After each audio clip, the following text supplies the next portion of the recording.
ಅಬ್ಬಬ್ಬಬ್ಬಬ್ಬಬ್ಬಾ! ಎಂಥ ಮ್ಯಾಚ್ ಎಂಥ ಮ್ಯಾಚ್ ಇದು. ಸೊ, ಇವತ್ತೊಂದು ಈಗ ಪ್ರಾಸ ನೆನಪಾಗ್ತಿದೆ ನನಗೆ. ಏನು ಅಂತ ಹೇಳಿದ್ರೆ, ಸಿ.ಎಸ್.ಕೆಗೆ ಸಿಕ್ಕ ಗೆಲುವು, ಆದರೆ ಪಾಯಿಂಟ್ಸ್ ಟೇಬಲ್‌ನಲ್ಲಿ ಆಗಲಿಲ್ಲ ಯಾವುದೇ ಏರುಪೇರು. ಸೊ, ಮ್ಯಾಚ್‌ಗಿಂತ ಮುಂಚೆನೂ ಸಿ.ಎಸ್.ಕೆ ಅವರು ಪಾಯಿಂಟ್ಸ್ ಟೇಬಲ್‌ನಲ್ಲಿ ಲಾಸ್ಟಲ್ಲಿದ್ದರು. ಈಗ್ಲೂ ಪಾಯಿಂಟ್ಸ್ ಟೇಬಲಲ್ಲಿ ಲಾಸ್ಟಲ್ಲೇ ಇದ್ದಾರೆ. ಸೊ, ಈ ಸಿ.ಎಸ್.ಕೆ ಅವರು ಪಾಯಿಂಟ್ಸ್ ಟೇಬಲ್ ಲಾಸ್ಟಲ್ಲಿರೋದು ನೋಡೋದೇ ಒಂಥರ ಮಜಾ. ಆದರೆ ಈ ಧೋನಿ ಫಿನಿಷ್ ಮಾಡೋದು ನೋಡೋದು ಇನ್ನೂ ಚೆನ್ನಾಗಿರುತ್ತೆ. ಸೊ, ನಮ್ಮ ಚೈಲ್ಡ್‌ಹುಡ್ಡಿಂದನೂ ಧೋನಿಯವರು ಹೊಡೆದಿದ್ದು 6, 4ಗಳನ್ನೆಲ್ಲ ನೋಡ್ಕೊಂಬಂದವರಿಗೆ, ಸೊ, ಇವತ್ತು ಧೋನಿಯವರು ಬಂದು 11 ಬಾಲ್‌ಗೆ 25 ರನ್ ಹೊಡೆದಿದ್ದು, ಎಲ್ಲೋ ಒಂದು ಕಡೆ ನಾವು ಸಣ್ಣ ಮಕ್ಕಳಿದ್ದಾಗ ಆ ಲಾಂಗ್ ಹೇರ್ಸ್ ಬಿಟ್ಕೊಂಬಂದು ಶ್ರೀಲಂಕಾ ಮೇಲೆ, ಪಾಕಿಸ್ತಾನ ಮೇಲೆ ಹೊಡಿತಾ ಇದ್ದಿದ್ದು ಧೋನಿನ ನೋಡ್ದಂಗೆ ಅನ್ನಿಸ್ತು. ಸೊ, ಇವತ್ತು ಪಕ್ಕಾ ಪೈಸಾ ವಸೂಲ್.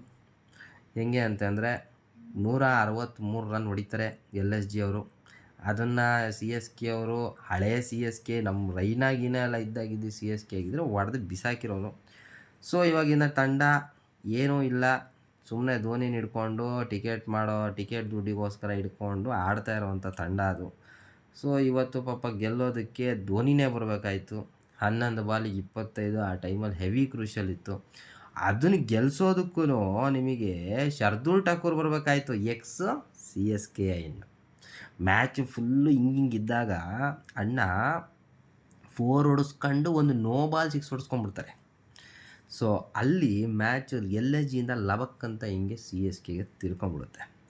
ಅದಕ್ಕಿಂತ ಮುಖ್ಯವಾಗಿ ರಿಷಬ್ ಪಂತ್ ಅವರು 1 ಓವರ್ ಬಿಷ್ನಾಯ್ಗೆ ಕೊಡ್ಬೋದಾಗಿತ್ತು. 1 ಓವರ್ ಇತ್ತು. ದ ಸಕ್ಸಸ್ಸಿವ್ LSG ಬೌಲರ್ ಅವರು.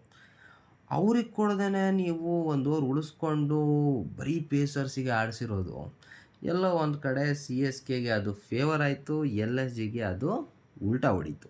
ಸೊ, ಇಲ್ಲಿ ಪಂತ್ ಕ್ಯಾಪ್ಟನ್ಸಿ ಸ್ವಲ್ಪ 15ರಿಂದ 20ನೇ ಓವರ್ ಸ್ವಲ್ಪ ಚೆನ್ನಾಗಿ ಮಾಡಿದ್ದಿದ್ರೆ ಇವತ್ತು LSG ಕಡೆ ಮ್ಯಾಚ್ ಇರ್ತಿತ್ತು, ಸಿ.ಎಸ್.ಕೆ ಒಂದೇ ಗೆದ್ಕೊಂಡು ಇರ್ತಿದ್ರು. ಸೊ, ಇವತ್ತಿನ ಕ್ರೆಡಿಟ್ ಗೋಸ್ ಟು MSD. ತುಂಬ ಚೆನ್ನಾಗಿ ಬ್ಯಾಟಿಂಗ್ ಆಡಿದ್ರು ಅವರು. ಆ ಕ್ರೂಷಿಯಲ್ ಟೈಮಲ್ಲಿ ಡೂಬೆ ಏನೂ ಆಡ್ತಾ ಇರಲಿಲ್ಲ, ತುಂಬಾ ತಿಣ್ಕಾಡ್ತಾಯಿದ್ರು. ಸೊ, ಆ ಟೈಮಲ್ಲಿ ಧೋನಿ ಬಂದು ಚೆನ್ನಾಗಿ ಕ್ಲೀನ್ ಹಿಟ್ಸ್ ಮಾಡಿರೋದ್ರಿಂದ ಸಿ.ಎಸ್.ಕೆ ಅವ್ರಿಗೆ ಗೆಲುವು ಸಿಕ್ಕಿದೆ. ಇವತ್ತಿನ ಗೆಲುವನ್ನು ನಾನು ಸಿ.ಎಸ್.ಕೆ ಗೆಲುವು ಅನ್ನೋದಕ್ಕಿಂತ MSD ಗೆಲುವು ಅಂತ ಹೇಳೋದಕ್ಕೆ ಇಷ್ಟಪಡ್ತೀನಿ. ಆ್ಯಂಡ್ ನೆಕ್ಸ್ಟ್ ವೀಡಿಯೋದಲ್ಲಿ ಸಿಗೋಣ.